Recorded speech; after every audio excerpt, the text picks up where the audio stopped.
this. So your article really focuses on three international superstars who are Canadian. And if you're not familiar, we got Drake, probably the biggest artist in the world. We got Justin Bieber, probably another bigger artist in the world. And then Jessie Reyes, who is well on her way to being a major artist in the world in her own right.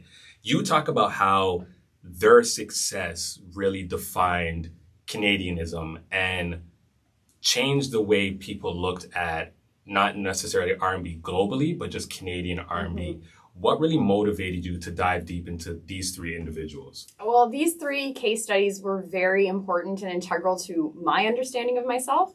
So having grown up in a really small town, like I said, predominantly white, I grew up drinking Tim Hortons coffee, watching hockey. It was the classic representation of Canada that Justin Bieber represents. But then we had Drake representing my upbringing in Scarborough, being surrounded by a multicultural, diverse space with many Caribbean immigrants. My parents are from Trinidad. So he represented that multicultural Canada for me, whereas Bieber represented the Great White North.